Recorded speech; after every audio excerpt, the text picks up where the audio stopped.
Bismillahirrahmanirrahim. Alhamdulillahirabbil alamin.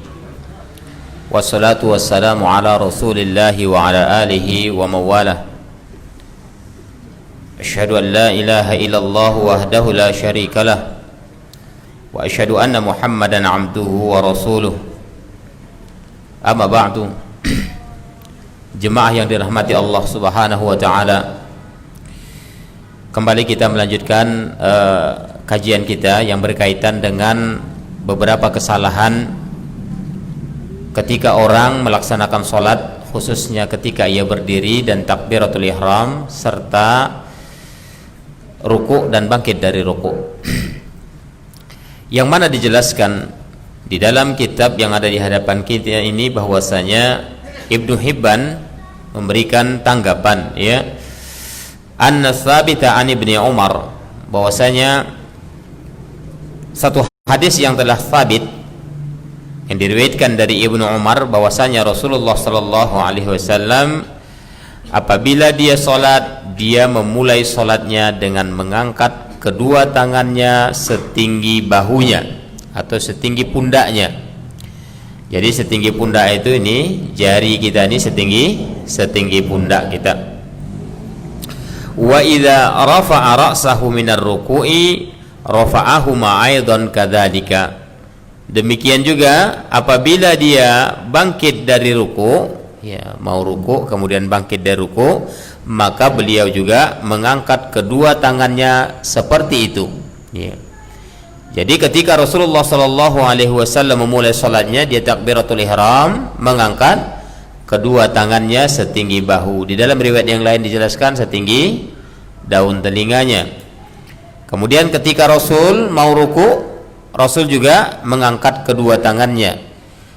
Demikian juga ketika ia bangkit dari ruku', Rasulullah sallallahu alaihi wasallam mengangkat kedua tangannya seperti yang ia lakukan ketika takbiratul ihram. Wa rawahu minas sahabati nahwa 50 rajulan. Diperkirakan kurang lebih 50 sahabat meriwayatkan hadis ini. Ya, 50 sahabat. Minhum al-ashratul mubasysyiruna bil jannah. Di antara mereka itu ada 10 sahabat yang dijamin Rasul masuk surga. Siapa mereka itu? Yaitu Abu Bakar As-Siddiq, kemudian Umar bin Al-Khattab radhiyallahu anhu, kemudian Utsman bin Affan, kemudian Ali radhiyallahu anhu, kemudian Thalhah bin Ubaidillah, kemudian siapa lagi? Zubair bin Awam, ya. Kemudian siapa lagi? Abdurrahman bin Auf, kemudian Sa'ad bin Abi Waqqas, kemudian Sa'id bin Zubair, kemudian Abu Ubaidah bin Jarrah. Ini 10 sahabat ini termasuk orang yang meriwayatkan hadis yang menjelaskan tentang Rasulullah sallallahu alaihi wasallam ketika dia memulai salatnya mengangkat kedua tangannya setinggi bahunya. Kemudian demikian juga ketika Rasul mau ruku', kemudian demikian juga ketika bangkit dari ruku'. Jadi berkaitan dengan hadis ini, ya, yang telah diriwayatkan lebih dari 50 sahabat dan diantaranya 10 orang yang dijamin oleh Rasul masuk surga, tidak mungkinlah, ya, mereka itu berbohong.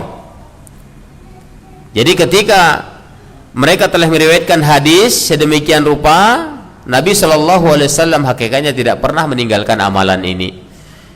Jadi seyogianya kita sebagai orang yang mengaku umatnya Rasulullah Shallallahu Alaihi Wasallam, maka kita juga tidak segan-segan untuk melakukan amalan itu di dalam salat kita. Ya. Ketika kita takbiratul ihram, jangan hanya sekedarnya ala kadarnya saja angkat takbirnya Allahu Akbar. Ya, kayak orang malas. Ya. Kadang paten mengangkat tangannya tapi salah pula. Allahu Akbar. Ada enggak orang rekangkan? Banyak, ya.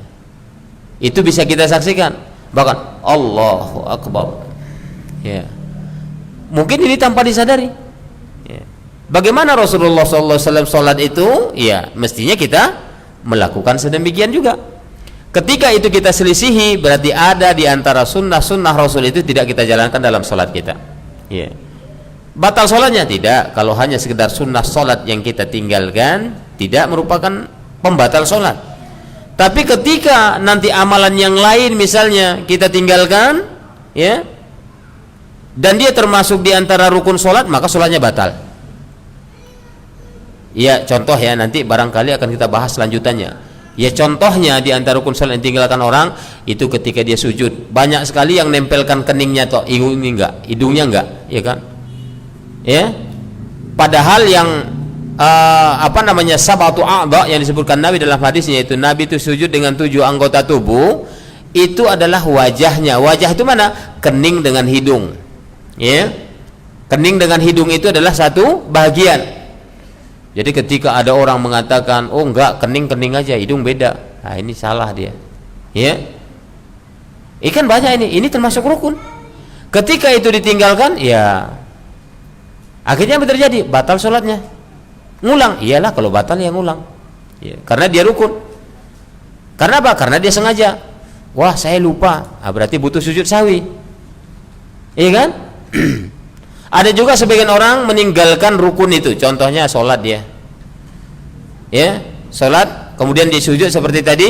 Oke, dia sudah nempelkan kening sama hidungnya di tempat sujudnya, sudah nempel, sudah. Dia sudah nempelkan tangannya, kedua tangannya, kedua lututnya, tapi sayangnya tidak kedua ujung jemari kakinya yang ditempelkan. Apa? Digigit nyamuk dia, garuk pula sebelah. Hah?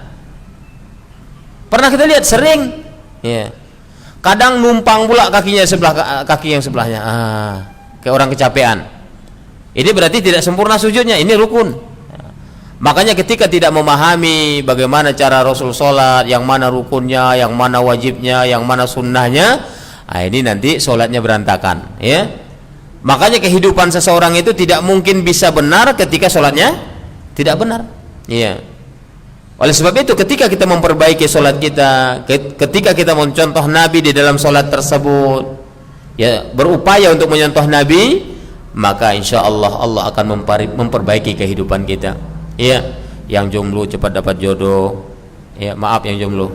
Ya, ya, soalnya betah kali sama jomblo. Ya, bukan Ustadz, belum dapat, orang nggak diusahakan. Ya. Tapi biasanya ketika kita berusaha memperbaiki diri kita di hadapan Allah, maka kehidupan kita akan diperbaiki Allah. Yakinlah itu, ya. Jadi tadi hadis yang berbicara tentang Rasulullah SAW mengangkat kedua tangannya ketika takbiratul ihram, kemudian ketika turun untuk ruku, bangkit dari ruku, ini diriwayatkan lebih dari 50 sahabat, dan diantaranya 10 sahabat yang dijamin oleh Rasul untuk masuk surga, ya. Qala al-Imam al-Bukhari, Imam Bukhari menegaskan, qala Hasan wa Humaid ibnu Hilal, ya, kana ashabu Rasulillah sallallahu alaihi wasallam yarfa'una aydiyahum lam yastathni ahadan min ashabin Nabi sallallahu alaihi wasallam duna ahad, ya. Jadi dikatakan oleh Imam Bukhari, ya, kemudian Hasan wa Humaid bin Hilal mengatakan, adapun sahabat Rasulullah sallallahu alaihi wasallam semuanya mengangkat tangan mereka ketika apa? Ketika mereka salat. Salat di sini maksudnya takbiratul ihram, kemudian turun untuk rukuk dan bangkit dari rukuk. Dan tanpa terkecuali salah seorang pun di antara sahabat Rasulullah sallallahu alaihi wasallam. Ini, ya, sebagaimana dijelaskan oleh Imam Bukhari. Itu para sahabat itu kan muridnya Nabi. Bagaimana mereka melihat Nabi salat, ya begitu mereka lakukan, ya. Kemudian para tabi'in mengikuti para sahabat karena mereka gurunya tabi'in. Kemudian ada lagi tabi'ut tabi'in. Mereka ini muridnya tabi'in. Jadi terus beruntun sampai ke mana? Ke para ulama al-mazahib, ulama-ulama mazhab, kemudian ulama-ulama setelah mereka sampai ke kita. Kita ini sebenarnya belajar agama itu enak, ya. Kalau orang zaman dulu belajar agama itu untuk mendapatkan satu hadis berbulan-bulan dia jalan. Itu pun belum tentu pula bisa dia ambil hadisnya, ya. Kalau ulama ahli hadis itu kan begitu. Mereka untuk mendapatkan hadis itu terkadang berjalan berbulan-bulan, belum tentu hadis yang mereka terima itu bisa mereka yakini itu adalah hadis sahih. Banyak itu, ya. Seperti Imam Syafi'i, kalau dia datang tuh, misalnya, oh di sana ada ulama, dia memiliki banyak hadis, didatangi sampai ke situ, Udah berbulan-bulan kita baru sampai ke situ. Sampai ke tempat itu, dilihatnya yang dikatakan orang ulama tadi membohongi binatang. Ada ayamnya, ker ker ker. Dilihat nggak ada di tangannya. Ah, binatang aja dibohonginya, apalagi saya katanya. Nggak jadi diambil hadisnya itu. Kalau kita kan nggak, tinggal sudah kayak orang makan pisang. Udah dikupasin pula sama mama kita. Nah, dikupasin. Nah, dikasih udah dikupas. Begitulah sekarang belajar agama itu mudahnya. Itu pun masih banyak orang nggak mau ngikuti sunnah Rasulullah Sallallahu Alaihi Wasallam. Udah dibukukan pula oleh para ulama, tinggal baca. Oh, bukan hanya buku, saya nggak bisa bahasa Arab, Ustaz. Udah diterjemahkan, ya, udah diterjemahkan. Tinggal balik-balik baca. Nggak paham, tanya sama Ustaz itu, ya. Tinggal enak sekarang. Ya. Makanya banyak sekarang para ulama itu menulis sifat sholat Nabi, cara Nabi sholat seperti ini, cara Nabi sholat seperti ini, terlepas dari khilafiyah yang ada di dalam ibadah itu. Ya, kalau khilafiyah itu kan pendapat para ulama, ya, tergantung mana hujah yang lebih kuat, ya silakan diikuti. Ya, jangan pula jadi perdebatan, karena ada khilaf di antara mereka. Misalnya contohnya satu sedekap habis ruku tuh kan ada tuh, ya, Sami Allahu liman hamidah, yang satu ditaruhnya ke dadanya lagi, yang satu ke bawah. Udah, ini musuhan jadinya. Ada seperti itu. Ini kan bukan masalah prinsip, ini masalah khilafiyah. Nggak boleh kita bermusuhan hanya sekedar khilafiyah. Jangan pula, siapa imamnya? Oh, sedekap, jangan sholat, batal sholat kita. Ada itu seperti itu, ya. Ini ekstrim sekali, ya. Ini tidak boleh kita mengambil sikap apabila hanya sebatas ibadah, ya. Tapi kalau masalah prinsip kita beda, baru jangan dekat-dekat. Dia itu sudah kafir, boleh. Itu Syiah Rafidah misalnya, ya. Syiah Rafidah itu dikafirkan mayoritas ulama, ya. Syiah Rafidah, Syiah Fatimiyah, Syiah Imamiyah, ini kafir semuanya. Kenapa? Karena syahadat mereka juga beda dengan kita. Al-Quran juga beda katanya dengan Al-Quran kita. Itu. Dan mereka itu mengkafirkan hampir semua para sahabat yang dimuliakan Allah Subhanahu wa taala. Allah memuliakan para sahabat itu. As-sabiqunal awwaluna minal muhajirin wal ansar, orang-orang terdahulu dari kalangan muhajir dan ansar. Itu disebutkan Allah dalam firman-Nya. Itu pujian kepada para sahabat. Datang orang Syiah Rafidah, Syiah Imamiyah, Syiah Fatimiyah, mereka kafirkan sahabat itu. Makanya kalau beda prinsip, baru boleh. Jangan sholat di belakang itu orang-orang Syiah itu, nggak apa-apa. Iya.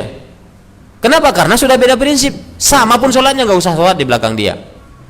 Tapi kalau prinsipnya masih prinsip Rasul, akidahnya akidah Rasul, akidah para sahabat, yaitu akidah Ahlussunnah wal Jamaah, ya sholatlah di belakang mereka. Mereka itu adalah saudara kita semuanya, walaupun beda gerakan sholatnya.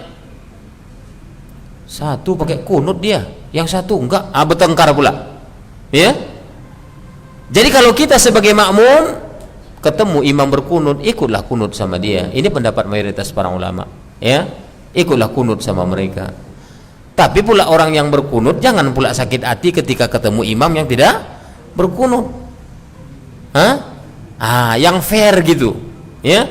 Ketika kita memahami, oh saya lebih cenderung pendapat saya tidak berkunut di setiap subuh misalnya, nggak apa-apa.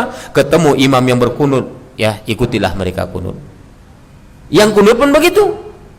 Ketika dia pahami itu adalah yang paling kuat, maka ketemu dia orang yang tidak berkunut, maka ikutlah di belakangnya. Tidak batal sholatnya, ya. Nggak ada istilahnya siapa yang nggak ikut kunut itu batal sholatnya. Ini keliru. Jadi oleh sebab itu, ya, ketika kita ingin betul-betul menyontoh bagaimana Rasulullah SAW sholat, maka kita memang harus kembali kepada pemahaman para sahabat itu di dalam memahami hadis-hadisnya. Bagaimana sahabat melakukan? Amalkan itu, ya. Jangan menjadi pertikaian di belakang hari. Kita makanya bertikai itu karena bodoh, karena masih jahil. Ali radhiyallahu taala anhu pernah mengeluarkan satu statement. Apa dikatakannya? Lau sakatal jahil makhtalafan nas. Andai kata orang-orang bodoh itu diam, manusia ini tidak akan ada perpecahannya. Hebat itu kan? Para ulama berpecah enggak? Imam Ahmad sama Imam Syafi'i nggak pernah debat-debat itu sampai bertegang urat leher. Kau tuh muridku Imam Ahmad, jangan macam-macam kok, nggak pernah itu. Ya. Bahkan Imam Syafi'i mengatakan, andai kata aku punya kesempatan, aku akan belajar hadis kepada Imam Ahmad karena dia lebih ahli di bidang hadis ketimbang aku. Itu kata Imam Syafi'i. Begitulah lunaknya, padahal Imam Syafi'i itu gurunya Imam Ahmad. Ya. Tawaduknya begitu. Oh, itu kan ulama zaman dulu, Ustaz. Enggak, ulama zaman sekarang pun ada. Kurang lebih 10 atau 15 tahun yang lalu ada para ulama itu yang ada yang hidup. Seperti Syekh Albani, Syekh Abdullah bin Baz, ya, Muhammad bin Shalih Al-Utsaimin, kemudian Syekh Muqbil di Yaman. Mereka hampir satu zaman.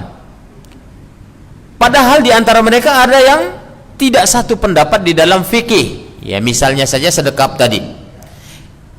Syekh Albani mengatakan bahwasanya sedekap itu dia tidak sependapat dengan ulama yang lain, dia tidak sedekap dia. Dia lebih memahami hadis itu adalah tidak sedekap, ya. Karena hadis itu satu sebenarnya diperbincangkan oleh para ulama. Kemudian yang lainnya mengatakan seperti Syekh Abdullah bin Baz, oh enggak, itu sedekap. Karena kata Nabi, ya, ketika Nabi bangkit dari rukuknya maka tulang-tulangnya kembali kepada posisinya semula, kan begitu. Jadi untuk memahami kembali ke tempatnya semula inilah para ulama berbeda sudut pandang. Kembali ke tempat semula ya begini, oh enggak, semulanya begini, sebelum rukuk kan tadi begini, begitu. Ya sudahlah, kalau dipahami seperti itu ya silakan, saya memahaminya begini gitu. Tapi apa kata Syekh Albani ketika mengambil sikap seperti itu, menunjukkan tidak adanya pertikaian di antara mereka. Apa dia bilang? Andai kata nanti aku berkunjung ke Saudi Arabia, karena Syekh Abdullah bin Baz itu di Saudi, kalau dia di Syria, ya. Andai kata aku punya kesempatan nanti berkunjung ke Saudi sana dan aku punya kesempatan sholat di belakang Syekh Abdullah bin Baz, maka aku akan sedekap. Nah, bayangkan, padahal dia tidak sependapat dengan itu, dia akan sedekap. Karena enggak membatalkan sholatnya, sedekap pun dia. Kira-kira kan seperti itu. Iya. Ini enggak, kita satu masjid beda-beda. Oh, jangan dekat-dekat sini. Dia beda paham nih. Ya Allah ya Karim, malah salah sholat beda paham. Kan aneh itu. Kecuali syahadatnya udah enggak asyhadu alla ilaha illallah lagi, ya. Udah ada tambahannya baru, jangan dekat-dekat sini. Kau udahlah beda ini. Boleh itu. Tapi kalau masalah sholat dirapatkannya, ya Allah ini sunnah Nabi, ya, berpahala. Jangan gondok pula detik kita nempel pula kakinya, ya Allah. Pas nampak imam tadi misalnya, sawu surufakum, oh dirapatkan safnya. Pas rakaat kedua, udah berjarak aja dia, nggak mau rapat lagi, takut sama imam doang deh. Ini jangan seperti itu, rapatkan sajalah, ya. Kenapa? Kita mengamalkan itu dapat pahala karena mengamalkan sunnah, ya. Jadi jangan pula kita lari dari itu. Ini kita harus memahami bagaimana sunnah Rasul di dalam sholatnya. Jadi ketika kita tidak paham akan hal itu, maka banyaklah amalan-amalan yang kita tinggalkan di dalam sholat itu nanti. Iya. Sama dengan memberi isyarat telunjuk. Imam Syafi'i mengatakan memberikan isyarat telunjuk itu ketika mengucapkan asyhadu alla ilaha illallah wa asyhadu anna muhammadar rasulullah. Itu pendapat. Itu bukan hadis. Ya. Bagaimana Nabi sholat ketika tahiyat? Ya, dia itu menunjuk, mulai dia duduk langsung memberikan isyarat. Jangan pula tangan kita begini aja, kemudian asyhadu alla ilaha illallah. Itu pendapat, itu nggak ada hadisnya. Yang ada hadisnya, ketika Rasul itu tahiyat maka dia memberikan isyarat dengan jari telunjuknya. Itu ya ada. Jadi mulai dia duduk itu udah mulai ngasih isyarat at-tahiyatu lillahi wassalawatu. Langsung dibaca. Jangan pas asyhadu alla ilahnya baru kita menunjuk ini, itu keliru. Jadi untuk memahami itu perlu pemahaman yang baik. Sebenarnya banyak nanti ada perkataan Imam Syafi'i yang mereka angkat untuk melegalisasi satu amalan yang mereka salah memahami ucapan itu. Nanti ada, ya. Tapi di sini nanti akan pembahasannya sudah sampai kepada ruku, ya. Nanti bagaimana cara Nabi ruku itu kan belum kita bahas. Ini baru cara berdiri dan angkat takbiratul ihram atau mengangkat kedua tangan. Iya. Kemudian qala Ibnu Qayyim rahimahullahu taala, "Wanzuru ila al-amali fi zamani Rasulillah sallallahu alaihi wasallam wa ashabihi wa khalfahu wa hum yarfa'una aydahum fi sholati inda ar-ruku'i wa raf'in minhu thumma la'amalu fi zamani as-sahabah ba'd hatta kana Abdullah bin Umar idza ra'a man la yarfa' hisbahu wa huwa amila ka annahu ra'al ain, ra'yul ain, ya. Ini dikatakan, coba perhatikan kata Ibnu Qayyim, ya. Amalan di zaman Rasulullah sallallahu alaihi wasallam dan apa yang diamalkan oleh sahabat di belakangnya. Mereka itu semua mengangkat kedua tangan mereka ketika sholat, maksudnya takbiratul ihram, dan juga mereka mengangkat kedua tangan ketika ruku dan bangkit dari ruku, katanya, ya. Kemudian amalan ini berlanjut di zaman para sahabat. Jadi para sahabat itu begitu semua mengajarkan kepada para tabi'in. Hatta kana Abdullah bin Umar, sampai-sampai Ibnu Umar itu mengatakan apabila dia melihat orang yang tidak mengangkat kedua tangannya ketika takbiratul ihram, ketika turun ruku dan bangkit dari ruku, apa dia katakan? Sepertinya orang ini kesambat setan, ya, ra'yal ain, itu kena sihir begitu, ya. Ya, sama kayak kesambat setan berarti, ya. Seperti itu. Orang udah kesambat setan ini, ya, kayaknya ditahan setan betul tangannya, nggak mau dia ngangkatnya. Ini kata siapa? Kata Ibnu Qayyim. Ini di dalam memberikan tanggapan dan respon terhadap orang yang tidak mengangkat kedua tangannya ketika dia takbiratul ihram atau turun untuk ruku dan bangkit dari ruku. Begitu tegasnya para ulama menyikapi itu. Makanya kalau kita perhatikan, Masya Allah, kalau ada orang malas-malas ngangkat tangannya, ini berarti nggak paham dia. Mungkin dari sini kita bisa memahami. Allahu Akbar. Bayangkan aja kalau dia nggak Allahu Akbar, orang malas kan? Tapi kalau dia Allahu Akbar, nampak dia sholatnya itu nampak. Iya. Dia bilang, jangan nanti ria pula Ustaz. Amalan yang harus dinampakkan ke orang banyak tuh ya sholat ini. Pernah dikatakan wajib sholat ke masjid bagi laki-laki. Wah, aku takut ria Ustaz, aku di rumah aja lah. Pernah itu? Enggak ada. Malah kata Nabi, kalau ada orang sholat di rumah laki-laki yang mampu, dibakar rumahnya. Ancamannya begitu, berarti dosa besar.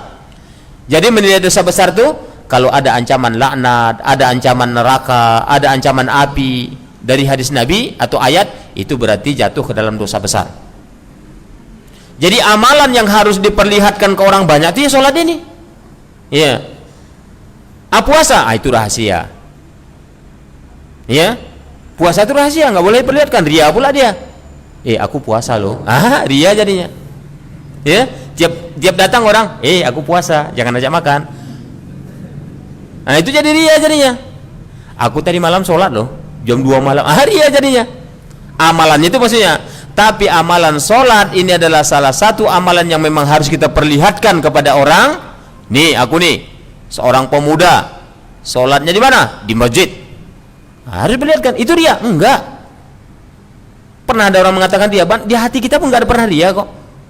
Pernah kan? Enggak kan? Datang ke masjid itu enggak pernah. Ya ria, enggak gitu. Aku biar dilihat orang lah, enggak juga. Ya, itu istimewanya amalan sholat ini ketika itu diwajibkan Allah. Makanya di dalam sholat ini banyak tuntunannya yang harus kita perhatikan. Kalau enggak termasuk ria pula nanti. Kalau ada amalan-amalan yang kita tidak amalkan kemudian tiba-tiba aja, makanya ria, yang disebut ria itu di dalam sholat pun bisa. Bukan tidak bisa, bisa. Contohnya tadi dia Allahu Akbar, biasa dia santai, datang gurunya, ustadznya datang tuh di sebelahnya, datang ustadz nih, tadi bacanya alhamdulillahirabbil alamin arrahmanir rahim, datang alhamdulillahi rabbil alamin, diperbaikinya biar dengar guru. Ini jadi sum'ah dia. Sum'ah itu sama dengan ria itu, ya. Ria artinya adalah biar dilihat orang. Kalau sum'ah itu biar didengar orang, kan sama itu. Bisa juga di dalam amalan itu jatuh ke dalam sifat ria, tapi adalah amalan yang harus kita perlihatkan sebagai seorang pemuda, yaitu amalan sholat berjamaah ke masjid, harus diperlihatkan. Malah dimarahi kalau nggak ke masjid dia. Ini aku nih sholat ke masjid, ayo, kan begitu. Itu ria dia. Nggak pernah ada orang bilang, udah ria bapak tuh ngajak-ngajak ke masjid nih. Ini ya, seperti itu. Tayyib.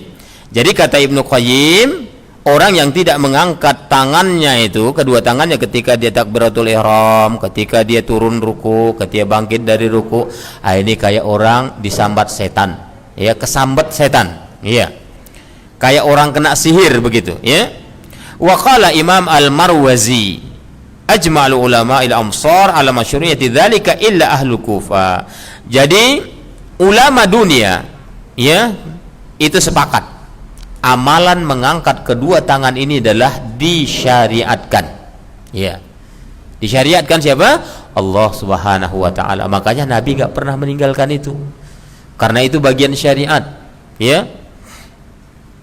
Jadi bagian syariat itu harus kita perhatikan. Kalau tidak, ya kita meninggalkan syariat. Makanya banyak sebenarnya yang harus kita bahas, bukan hanya masalah sholat. Ini kita masuk kepada pembahasan sholat saja. Masalah wudu saja banyak yang kita tidak memahami. Wudu yang dikatakan wajah itu mana kemana, nggak tahu kita. Kalau nggak belajar kan nggak tahu itu, ya. Dalam hadis kan masalah wudu nih, misalnya idza qumtum ila sholati faghsilu wujuhakum wa aydiyakum ilal marafiq, ya, wamsahu biru'usikum wa arjulakum ilal ka'baini. Membasuh muka, muka itu yang mana? Nah, perintahnya kan membasuh muka, sama kayak basuh muka kita aja? Enggak, ada tuntunannya. Ada di dalamnya itu istinsyak, ada apa namanya madmadah, ada berkumur-kumur, ada masukkan air ke hidung, menyemburkannya kembali. Ini termasuk bagian wudu. Kalau dibahas dalam kitab Umdatul Ahkam itu, masya Allah, banyak kali rupanya wudu itu yang tak sempurna wudu kita. Kenapa? Karena nggak pernah sampai masukkan air ke hidung, masukkan, kayak ngipas-ngipaskan air gitu. Yang ada dihirup, dikeluarkan seperti itu. Kumur-kumur pun begitu, disikat, gigi kita digosok, ya. Jadi banyak sebenarnya praktek-praktek yang terkadang tidak sempurna praktek amalan kita itu. Makanya ketika Nabi melihat ada orang wudunya nggak sempurna itu, apa kata Nabi? Irji, tawadhu, ya. Disuruh lagi wudu tuh, irji, fasalli fa innaka lam tusalli. Ayo, ulangi lagi sholatmu. Nah, itu karena tidak sempurna berarti, ya. Jadi banyak hal yang dilakukan oleh seseorang terkadang baik di dalam wudunya, di dalam sholatnya itu tidak sempurna. Makanya ada seorang pemuda ketika dia datang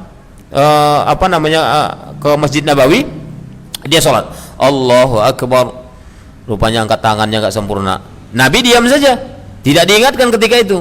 Setelah dia salam, assalamualaikum, wassalamualaikum, datang ke Nabi, assalamualaikum ya Rasulullah, waalaikumsalam, irji fasalli fa innaka lam tusalli. Cuma itu diulangi Nabi. Ayo ulangi sholatmu, katanya. Diulangi sholatnya, persis seperti itu juga, Allahu Akbar. Datang dia kedua kalinya, kemudian apa katanya? Assalamualaikum ya Rasulullah, waalaikumsalam, irji fasalli fa innaka lam tusalli. Ayo sholat lagi kamu. Sampai 3 kali dia bilang, ya Rasulullah, aku ni enggak tahu gimana sholat tu, ajarilah aku, alimni ya Rasulullah, ajari aku ya Rasulullah. Ya, barulah diajari Nabi, ya, idza tawadda'ta gimana katanya, apabila kamu wudhu maka sempurnakan wudhumu, ya, fa asbighil wudhu. Kemudian apabila kamu di sholat maka takbirlah, kata Nabi. Berarti enggak sempurna tadi takbirnya, enggak sempurna, rukuknya tidak sempurna, sujud tidak sempurna. Diajari oleh Nabi dari awal sampai akhir. Itu hadisnya panjang, menceritakan seorang pemuda yang datang kepada Nabi ingin belajar sholat itu. Ya.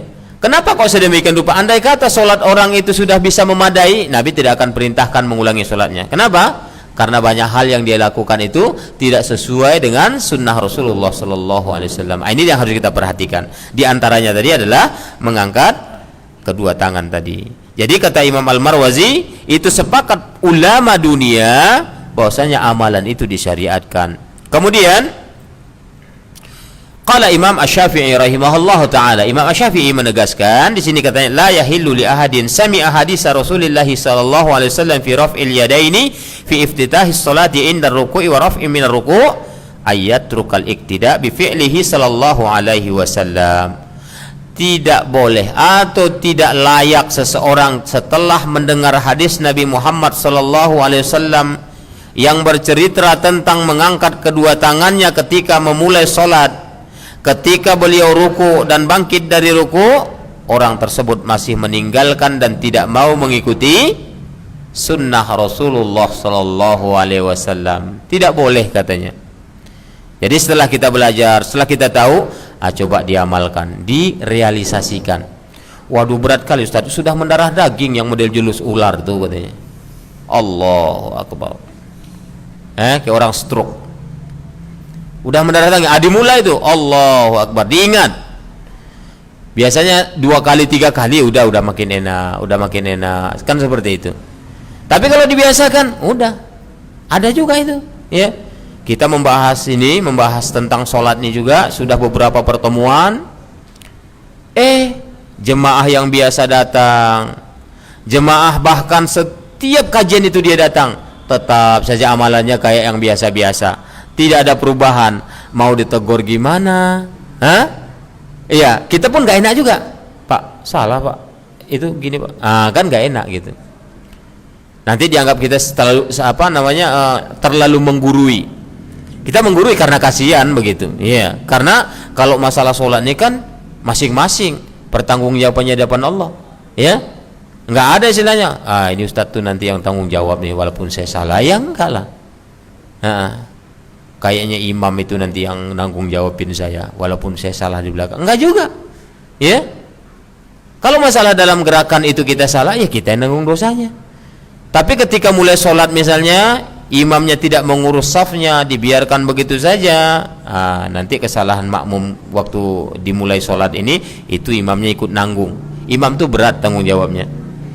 Idza sa'a falahu, idza asa'a fa'alaihi. Kalau dia salah, dia nanggung dosanya. Kalau makmum salah, ikut pula dia nanggung dosanya. Begitulah kira-kira. Ya, kasihan imam itu.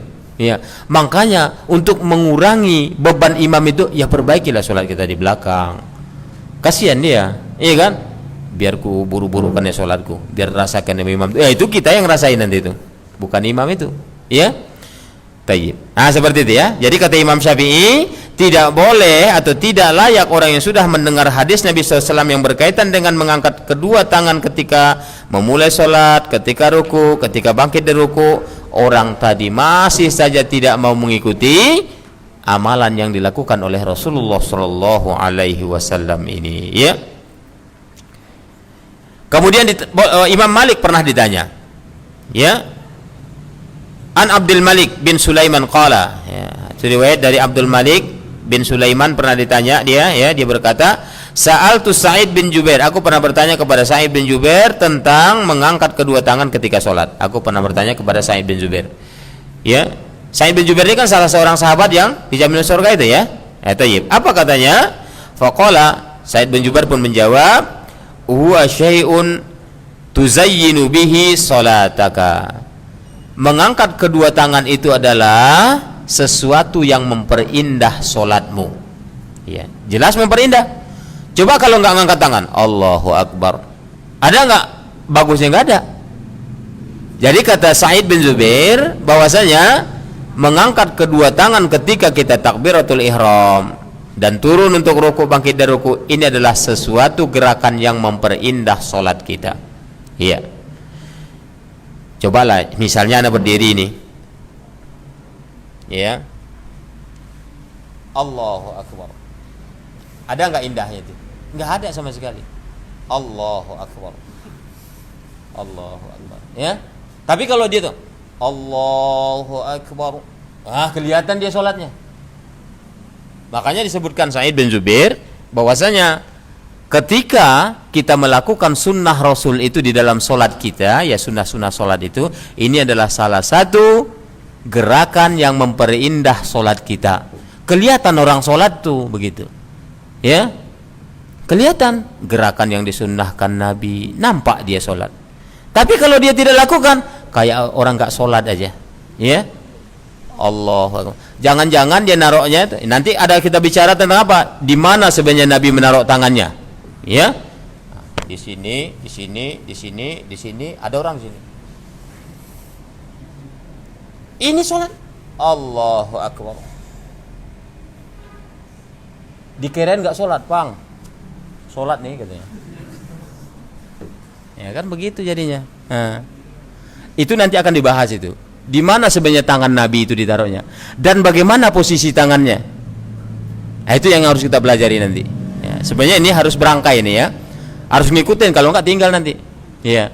Nanti tahu cara berdirinya udah tahu. Takbiratul ihram udah tahu. Meletakkan tangannya enggak tahu. Udah tahu udah ruku aja nanti. Ah, ini beda nih, ya. Jadi harus mengikuti bagaimana tata cara Rasulullah SAW sholat itu. Ya, ini ya. Barangkali untuk pembahasan kita pada malam hari ini, ya kita cukupkan sampai di sini. Mudah-mudahan tersampaikan materi kita pada malam hari ini, singkat, padat, ya. Dan yang kita ambil hikmah di sini adalah bagaimana cara mengangkat takbir Rasulullah SAW ketika dia takbiratul ihram memulai sholatnya dan turun ruku, kemudian bangkit dari ruku. Sekaligus tadi di awal bagaimana cara berdirinya Rasulullah SAW dalam sholatnya. Ya, mudah-mudahan bermanfaat apa yang disampaikan pada malam hari ini. Sebelum kita tutup kajian kita, mungkin ada di antara ikhwan dan akhwat yang mau bertanya, ya dipersilakan.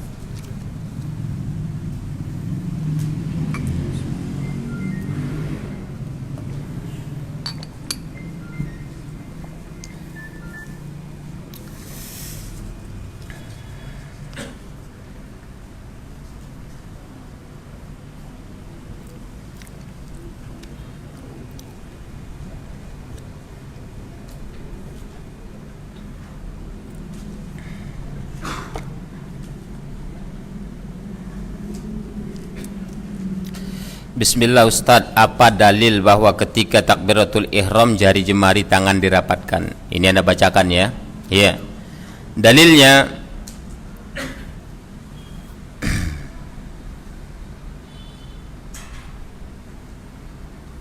iya. Was sunnatu raf'ul aidi mamdudatul asabi'. Sunnahnya mengangkat kedua tangan itu mamdud al asabi', yaitu membentangkan tangan ke depan.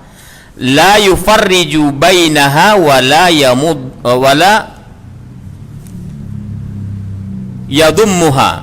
Tidak boleh merenggangkan jemarinya dan tidak boleh menggenggamkan tangannya. Ini ya. Wa kana sallallahu alaihi wasallam yaj'alahuma hadwa mankibaihi. Adapun Rasulullah SAW ya mengangkat kedua tangannya atau menjadikan kedua tangannya itu sebatas bahunya. Ya, wa rubbama kana yarfa'uhuma hatta yuhadhi bihima furu'u udhunaihi. Dan boleh jadi juga apa yang dilakukan Nabi itu terkadang dia mengangkat sampai ke daun telinganya. Wa kana yarfa'u yadayhi taratan ma'a takbir. Terkadang Nabi mengangkat kedua tangannya itu berbarengan dengan takbirnya, Allah, begitu ya.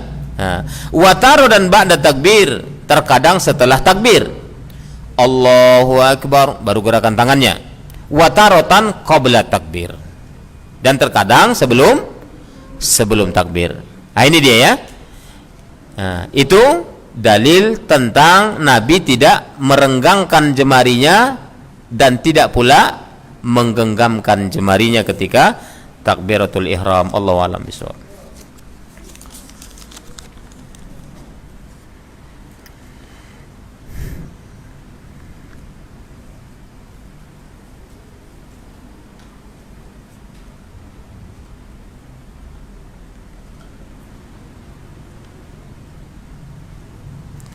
Apakah terkena kencing balita dapat membatalkan wudhu? Balitanya laki-laki apa perempuan? Ya. Kalau balita itu masih menyusui dan dia anak laki-laki, ya, dia cukup dipercikkan saja air di bekas kencingnya, sudah boleh, ya. Tapi kalau anak perempuan, ya, butuh dibasuh.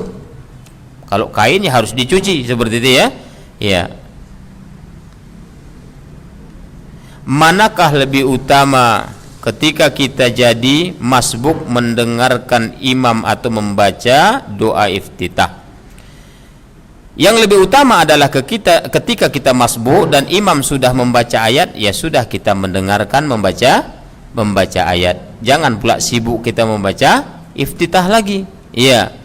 Dalilnya mana? Dalilnya adalah qiraatul imam fa qiraatul lahu. Bacaan imam itu adalah bacaan makmum. Sama kayak ini, kita nggak dapat Fatihah lagi, kita tahu udah mau ruku aja dia. Apa kita baca ayat semua kemudian baru ruku? Enggak, tinggal kita, dia udah sujud, kita masih sibuk baca ayat nanti. Ya? Seperti itu. Jadi kalau masbu itu, kalau imam sudah membaca ayat, ya sudah dengarkan ayat itu dengan seksama. Kalau dia salah bisa kita ingatkan, seperti itu ya. Baik.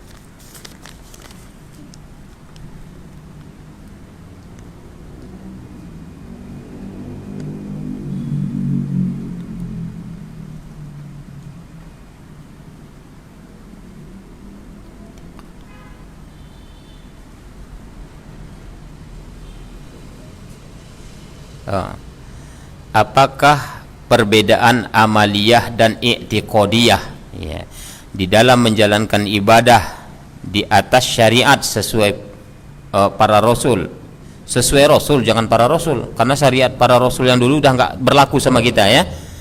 Syariat Rasulullah SAW ya, syahadat dan sahabat dan salaf terdahulu. Iya. Perbedaan amaliyah, sebenarnya amaliyah ini adalah amalan-amalan ya yang dilakukan oleh anggota tubuh, itu amaliyah jawarih namanya ya, seperti sholat, zakat, puasa, haji, itu namanya amaliyah jawarih. I'tiqad ini ada amaliyah juga, iya, amalul qalbiyah namanya, itu amalan hati. I'tiqad, keyakinan kita kepada Allah, beriman kepada Allah, itu amalan hati ya. Beriman kepada malaikat, itu amalan hati ya. Jadi ya, perbedaannya adalah satu amalan anggota tubuh, satu amalan hati. I'tiqad itu adalah amalan hati. Khauf itu salah satu amalan hati ya. Raja, rasa harap, itu adalah amalan hati ya. Jadi ada amalan hati, ada amalan jawarih. Amalan hati itu yang disebut dengan i'tiqad, keyakinan ya. Makanya ada disebut itu tingkatan agama itu ada 3. Yang pertama Islam, yang kedua iman, yang ketiga ihsan ya. Islam itu adalah identiknya kepada amalan anggota tubuh. Iman itu identiknya kepada amalan hati. Makanya disebutkan, apa sih arti iman? Iman itu adalah at-tasdiqu bil qalbi, meyakini di dalam hati, al-qawlu bil lisani, al-amalu bil arkan. Jadi masing-masing terkait antara Islam dan iman. Makanya orang yang sudah Islam itu sudah pasti beriman. Orang yang beriman sudah pasti Islam? Belum.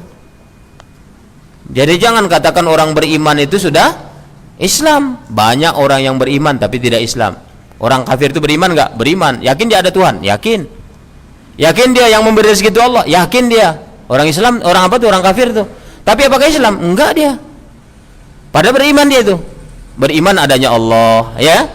Beriman rezeki itu datang dari Allah. Tapi dia belum Islam. Jadi setiap Islam itu sudah mukmin, tapi setiap orang beriman belum tentu Islam. Seperti itu.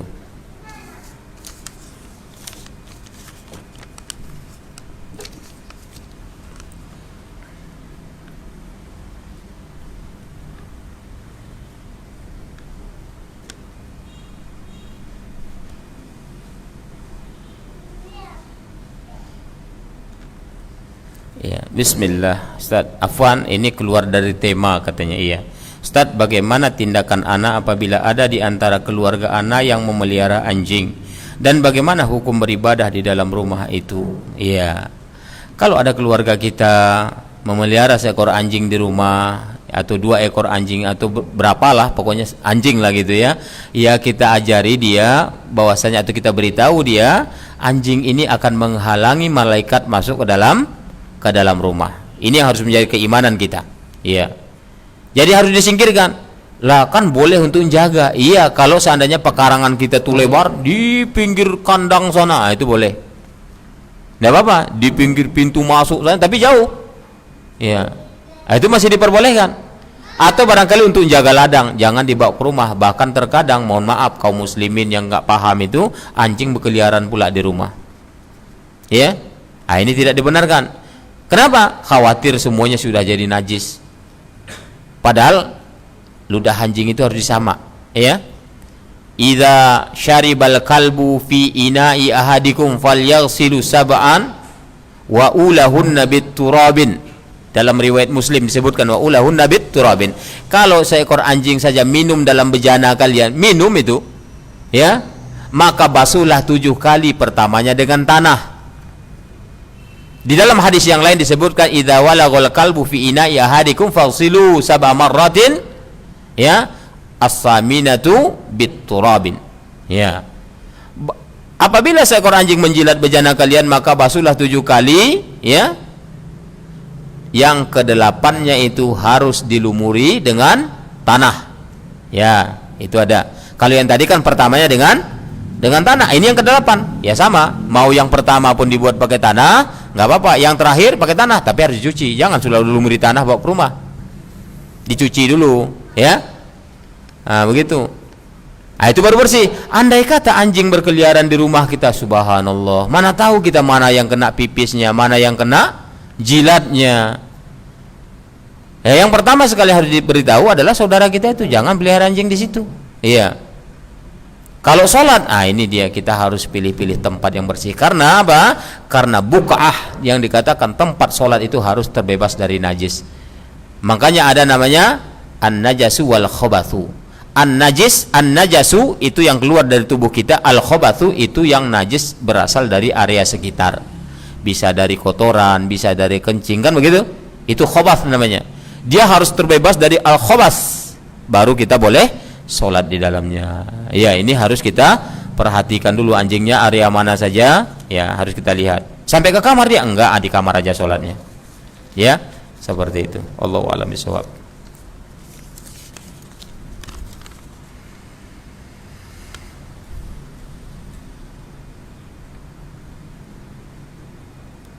Ya, assalamualaikum. Bolehkah menggantung hiasan tauhid? Hiasan tauhid ini maksudnya kalimat la ilaha illallah ini, ya, di dinding rumah kita. Ya, manfaatnya apa? Biar jangan masuk jin, ya gitu. Ya.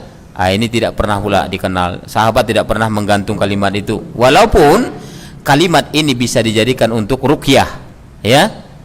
Ada, tapi bukan begitu caranya, digantung di atas pintu pula, biar jangan masuk maling. Maling lewatnya jendela dia masuk, bukan dari pintu. Begitu. Akhirnya masuk juga maling. Enggak bisa dihalangi pakai kalimat itu. Kalimat itu diamalkan, ya. Konsekuensinya diamalkan, jangan dilanggar, ya, jangan dibuat pajangan. Ini yang dilakukan oleh siapa? Orang-orang Yahudi terdahulu, ya. Suka dia buat kaligrafi, dijualnya. Ayat-ayat Taurat itu dibuat kaligrafinya, dijual, begitu. Kita pun sekarang begitu. Itu meniru tingkah laku orang Yahudi sebenarnya, itu dibuat pajangan, kaligrafi bagus dia. Guna ayat-ayat itu adalah untuk diamalkan. Makanya setan itu apabila ayat itu diamalkan, itu paling takut dia, bukan dipajang. Ya, pernah dengar cerita Imam Ahmad bin Hanbal. Imam Ahmad bin Hanbal ketika dia hidup, ya, ada orang kesurupan. Ada orang datang, ya imam, ini ada orang kesurupan, ya. Ada orang semaput, kalau di Jawa semaput namanya. Gitu ya. Siapa tuh? Tuh ambil aja sandal tuh, tamparkan ke dia, katanya. Sandal Imam Ahmad dibawa. Pak, sadar orangnya. Ya. Jangan dibuat pula sandal imam masjid nanti nampar orang, digebukinya kita. Ditampar pakai sandal Imam Ahmad, langsung lari jinnya. Sadar dia, udah kabur. Ya. Ini sandal orang soleh. Ya. Kan begitu. Setelah meninggal Imam Ahmad, kesurupan orang lain. Cari sandal Imam Ahmad, cari. Dicari sandalnya, ketemu, ditamparkan, nggak sadar-sadar orangnya. Yang ditakutinya apa berarti? Kesolehan orang yang mengamalkan ayat Al-Quran itu, begitu.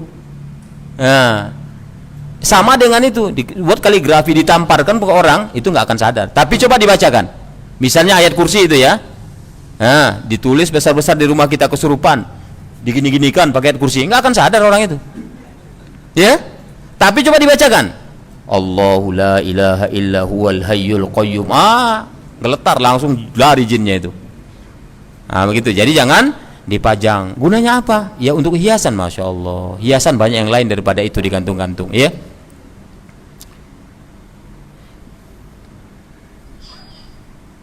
wah ini film India ini. Di setiap film India selalu menampilkan sembahyang. Mereka, bolehkah kita menonton film India? Masya Allah. India ini itu bukan orang Islam mayoritasnya, ya. Kemudian yang membuat film itu orang-orang Hindu. Coba bayangkan, sedih nyanyi, sedih nyanyi, bahagia nyanyi, nyanyinya pakai tarian pula lagi. Wanita yang telanjang semua mentengok, ini tidak dibenarkan. Jangan pula, banyak lagi yang bermanfaat mau dilihat daripada itu, ya kan seperti itu. Ngapainlah film India pula mau dilihat, walaupun dia sembahyang, ya. Begitu ya.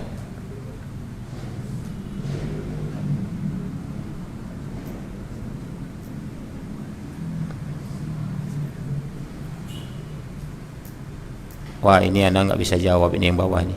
Salah robot. Anda nggak paham ini, ya. Tayyib. Mungkin 2 pertanyaan itu sudah bisa dijawab insyaallah ya. Bismillah Ustaz, bagaimana caranya agar sholat kita khusyuk dan tidak lupa pada rakaat? Waduh, Masya Allah. Lupa itu tidak bisa kita hindari dari diri kita. Kenapa? Karena kita ini manusia.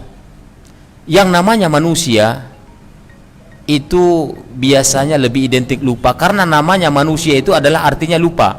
Yang namanya manusia itu artinya lupa. Namanya nasya yansa inasun, insan. Ya, insan itu maknanya apa? Lupa. Itu sudah qadar kita, tapi jangan dilupa-lupakan. Itunya pula ya. Masalah bagaimana cara khusyuk, ini pembahasannya panjang lagi nih. Cara khusyuknya harus paham bacaannya, harus sesuai dengan sunnah Rasul, kan banyak lagi rentetannya. Itu pembahasannya sendiri pula masalah khusyuk ini nanti nih, ya. Jadi perbaiki saja sholat kita, ya pahami maknanya, insya Allah itu bisa lebih membuat kita khusyuk. Saya nggak paham, belajar bahasa Arab, ya kan seperti itu. Nanti datangkan gurunya, belajar bahasa Arab. Sulit bahasa Arab tuh enggak, bahasa Arab yang paling mudah dipahami daripada bahasa Inggris. Bahasa Inggris kan bahasa Arab bohong, ya. One tulisannya bacanya apa? One, bohong nih, ya. One situ dibacanya one. Dari mana pula asalnya tuh? Dibodoh-bodoh sama orang barat tuh kita. Kalau bahasa Arab, Masya Allah, wahidun, di mana-mana pun wahidun, di mana-mana wahidun. Mau orang Cina pun ngomongnya wahidun, ya. Mau orang India ngomongnya wahidun, orang Indonesia ngomongnya wahidun semua. Nggak ada di India jadi wahdan, nggak ada. Wahidun semua.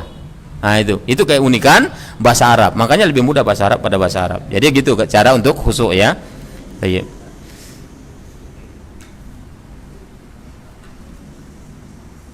Ya, apakah sholat kita sah jika bacaannya setengah dan tidak tuntas seperti surah Al-Mulk? Sah sholatnya. Abang bacanya alif lam mim Allahu akbar, ya sah. Itu kan ayat itu, ya. Makanya disebutkan dalam Al-Quran, faqra'u ma tayassara ma'aka minal Quran, bacalah ayat-ayat yang mudah bagimu, ya. Ya kalau bisa selesai alhamdulillah. Setengah, ya nggak apa-apa. Seperempat boleh juga, ya. Jadi semua dibolehkan insyaallah.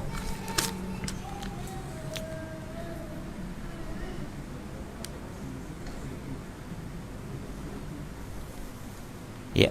Apakah semua yang Ustadz sampaikan tentang sholat tadi berlaku untuk wanita? Iya.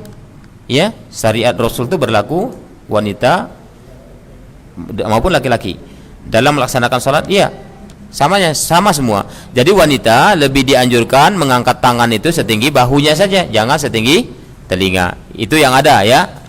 Masalah mengangkat kedua tangan tadi untuk wanita hanya setinggi bahu, laki-laki boleh melebihi itu atau sebatas daun telinganya.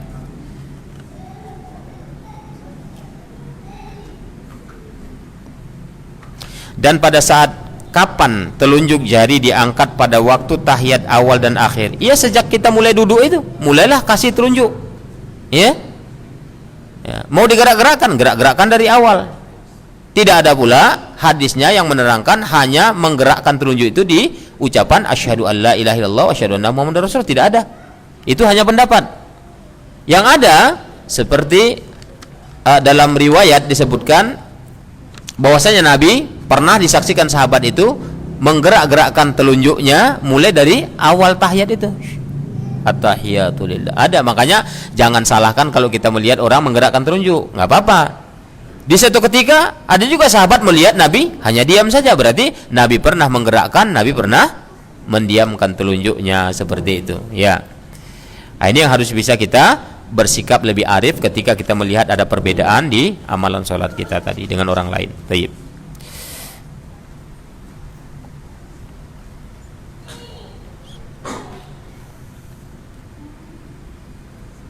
Ya. Assalamualaikum. Waalaikumsalam. Apakah orang duduk dalam sholat di shaf yang terdepan, di tengah dalam sholat berjamaah memutus shaf? Tidak. Apabila dia memiliki uzur. Ya, misalnya dia tadi berdiri nih, tahu datang asam uratnya. Ya, duduk dia. Bukan mutus shaf, itu kan karena uzur. Tapi kalau tidak ada uzur, tahu duduk aja dia, ya batal sholatnya, karena syaratnya rukunnya sholat itu adalah berdiri sebagaimana yang kita jelaskan tadi. Jadi kalau dia uzur karena sakit, tidak memutuskan shafnya. Ya. Tayyib. Ya, itu saja barangkali ya yang bisa disampaikan, mudah-mudahan bermanfaat apa ya yang dibahas pada malam hari ini. Lebih dan kurangnya mohon maaf. Wabillahi taufiq wal hidayah. Subhanakallahumma bihamdika asyhadu an la ilaha illa anta astaghfiruka wa atubu ilaik wal afu minkum. Wassalamualaikum warahmatullahi wabarakatuh.